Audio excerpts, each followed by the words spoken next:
না, আইন শৃঙ্খলা পরিস্থিতি কিন্তু ধীরে ধীরে উন্নতির দিকেই যাচ্ছে এবং আমরা দ্রুত সময়ের মধ্যে আইন শৃঙ্খলার পরিবেশ যাতে সম্পূর্ণভাবে ঠিক থাকে, মানুষের জননিরাপত্তাটা নিশ্চিত হয় এবং আমরা যেহেতু একটা জরুরি পরিস্থিতিতে আছি, দেশ পুনর্গঠন করা লাগতেছে, সেজন্য আমরা সেনাবাহিনীকে এই ক্ষমতাটি দেওয়া হয়েছে এবং সেটা কেবল 2 মাসের জন্য। এবং আমরা মূলত এই সময়টার মধ্যে আমাদের যে পুলিশ বাহিনীটা আছে সেটাকে সম্পূর্ণভাবে রিফর্ম করে আরও শক্তিশালী করে মানুষের আস্থার জায়গায় নিয়ে এসে তাদেরকে মাঠে ফিরিয়ে নিয়ে আসব। এই কারণে মূলত এই সিদ্ধান্তটি নেওয়া হয়েছে।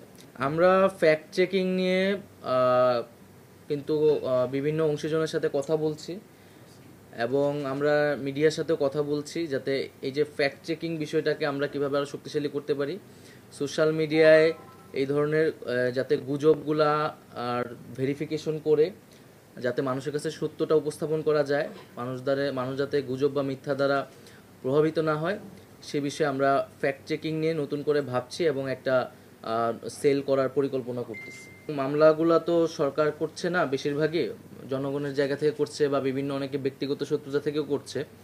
তো সেই জায়গা থেকে আমরা নির্দেশনা দিয়েছি এবং এটা আশ্বস্ত করছি বারবার যে এই মামলাগুলো খুব দ্রুত সময়ের মধ্যে পর্যালোচনা করা হবে, তদন্ত করা হবে এবং যদি অভিযোগ না থাকে তাকে এই মামলা থেকে রেহাই দেওয়া হবে।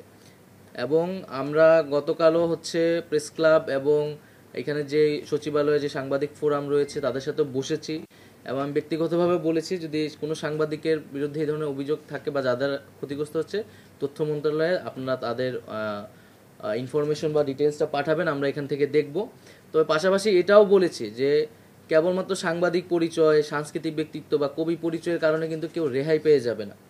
এই ফ্যাসিজমের সাথে যারা জড়িত ছিল, এটার যারা বৈধতা উৎপাদনে কাজ করেছে, তাদের লেখনীর মাধ্যমে, তাদের মতামতের মাধ্যমে জনমত তৈরি করেছে, গণহত্যার পক্ষে কাজ করেছে, উস্কানি দিয়েছে, তাদেরকে কিন্তু অবশ্যই বিচারের আওতায় আনা হবে।